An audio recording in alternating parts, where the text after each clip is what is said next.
children can pay for their education when you die. It's guaranteed that everyone will die. The only unknown is when. You're gonna die. Will your family be able to What's that? maintain its You're gonna standard die. of You're living gonna die. and achieve You know the that, right? dreams you You're getting share? pretty old now. You know you're gonna die, So right? which type of life insurance is right for you? Whole life or term life? Well, the older you live it, the Okay, more painful Danny. it's gonna be. Okay, Danny. So, like the video just said, there's many different types of life insurance. Okay, and most of the members that we sit down with have some type of life insurance. The problem is, though, is that although they have life insurance, most people don't know what they have or exactly how it works. Okay, so there's a little bit more than 40 different variations of life insurance, but there's two main types that we can basically break everything down into. Okay, the first type of life insurance is called whole life, and the second type is called term or work insurance. Okay, whole life insurance we always say is for when you die, and the reason we say that is because it's 100% guaranteed to put a check in your beneficiary's hands. From the moment that you start a whole life policy, the cost for that amount of life insurance, it gets locked in. So you never have to worry about it going up in cost. You also never have to worry about the benefit ever canceling out or expiring on your family. Okay? But besides that guarantee, the money that the owner of the policy sets aside each month, it actually builds additional value in two ways. Okay? The first way is what's called cash value, and the second way is what's called paid up insurance. So for starters, every single month you set aside a little bit of premium, obviously your family is protected for that large amount of money tax-free. But those premiums, they also build up interest and a little savings, and down the road, if you ever got into a bind, you could actually go ahead and take a little loan out against that and use it if you needed to. Okay. Okay? The second way that your money works for you is what's called paid up insurance. Basically, the longer that you have your policy, the longer that you pay into it, the more of that insurance you own. So down the road, a lot of the members in your situation, they can actually stop paying on their life insurance and still have what they need to take care of their final expenses and wrap up loose ends. Okay. Okay? So that's how whole life insurance works. Now, term insurance and our work insurance, we always say that that's for if you die. Okay?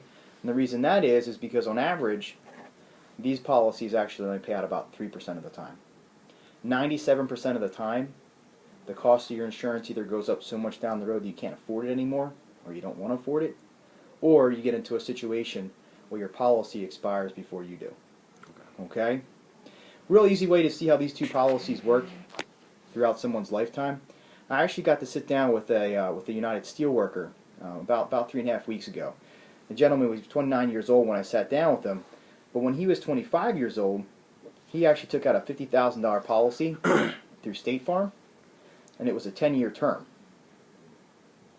Now, he was just paying $22.50 a month when he started his policy, which is cheap, okay? And these term policies start off cheap. But as I had to show him, I did a review of his benefit, and when he was going to be 35 years old, the cost of his insurance was going to go up. Then it was going to go up again at 45, again at 55, and then actually one more time at 65. Okay? Mm-hmm. At the age of 70, like many of these policies, his benefit was actually going to expire out just because of his age. Yeah.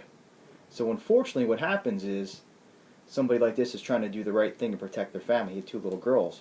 But as time goes on, the cost for this insurance continues to go up.